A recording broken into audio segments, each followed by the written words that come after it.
sekali syukur alhamdulillah kepada hadirat Allah Subhanahu taala yang membenarkan kejayaan kita untuk melangkah ke peringkat suku akhir, walaupun saya rasa semua tidak predik kita untuk ke peringkat seterusnya. Malah apabila kita ketinggalan dengan seorang pemain, saya amat trigger dengan jaringan kedua seandainya dihasilkan, dan apabila jaringan kedua oleh pasukan Kedah tu sebenarnya menamatkan kita punya perjuangan.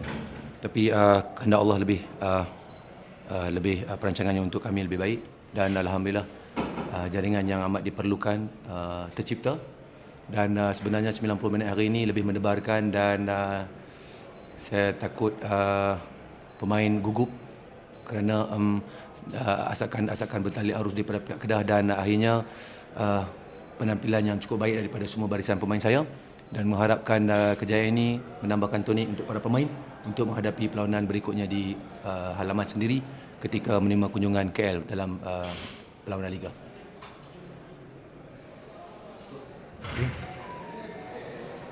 Coach, perkara soalannya nak tanya pendapat Coach penyerang CEO kan, dengan tak fully fitnya, masih lagi pakai emas dan sebagainya, tapi hari ini dia deliver.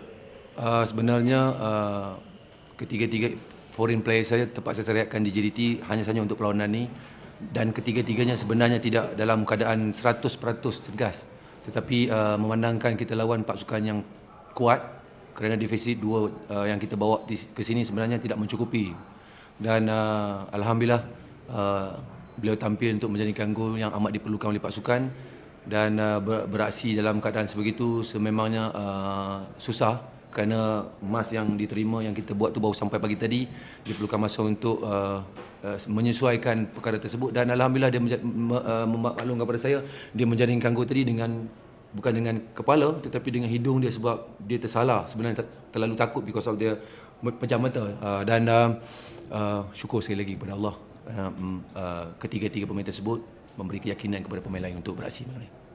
Saya semua setuju juga kalau jaringan itu tak hasil yang last minute tu kan. Apa rencana coach sebenarnya? Dah beritahu macam mana untuk masuk sebenarnya saya boleh katakan di sini saya menantikan sepakat penalti je.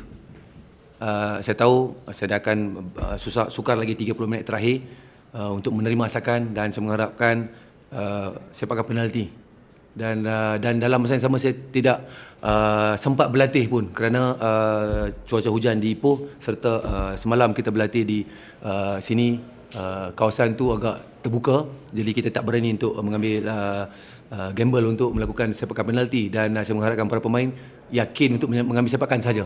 Tapi syukur saya sebenarnya pun tak tahu macam mana jaringan dihasilkan, cumanya saya tengok apabila semua ke arah saya cuma melonjak, dan sehingga sekarang saya belum tahu jaringan itu tersebut macam mana. Dan terima kasih kepada semua pemain.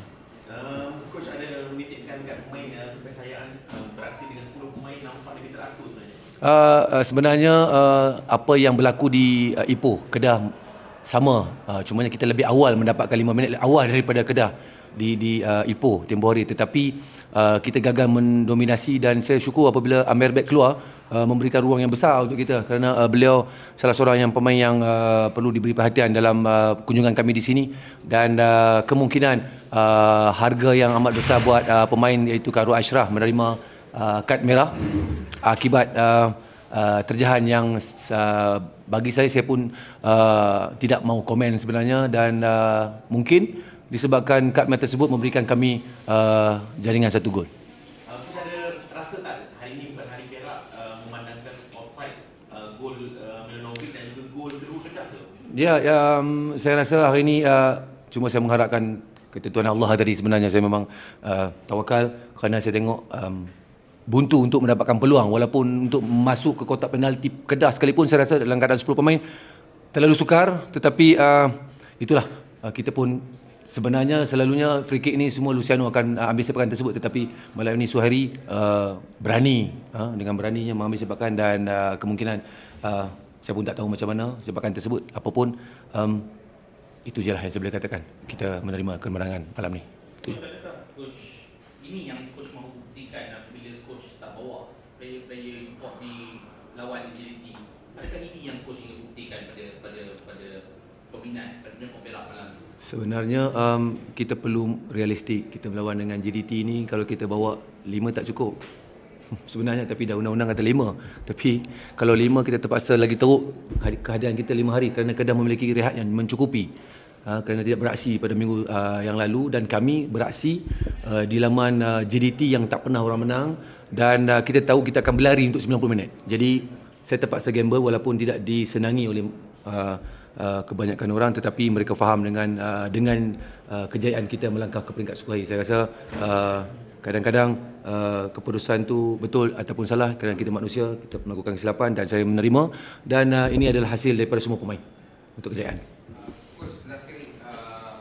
Berkaitan dengan defense ni preparation sebelum datang Kedah, mesti coach dah buat satu perancangan solid untuk defense. Mungkin boleh ulas sikit. Kami tidak hadir ke sini untuk bertahan kerana kami memiliki 2 jaringan sebenarnya. Kami cuba untuk mengimbangi, tetapi daripada awal kami diasah oleh Kedah, dan apabila saya ketinggalan seorang pemain, saya tidak ada keputusan lain melainkan saya terpaksa meletakkan 5 pertahanan. Dan syukur sebelum ni kita melakukannya 2 perlawanan di Pahang dan JDT. Pemain yang dimasukkan boleh beraksi seperti mana yang kita inginkan, dan akhirnya walaupun saya ketinggalan 2 jaringan pada minit ke-86 kalau tak salah saya, tetapi pemain bangkit selepas tu, dan saya risau sebenarnya.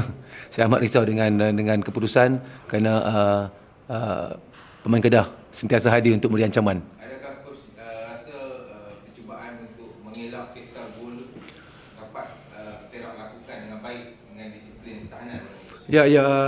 Sebenarnya kita lihat kepada history kunjungan kita ke sini, sebenarnya Perak ni susah untuk menang di Kedah. Jadi saya amat risau keputusan tu, dan apabila ketinggalan 2 gol tu, saya dah terbayang Darul Aman ni sentiasa mengirim gaung buruk buat saya dan pasukan Perak, dan still kalah, tapi kita berjaya layak. Itu je, kalah tetap kalah, tapi kita berjaya layak. Itu yang saya boleh simpulkan. Terima kasih semua. Assalamualaikum.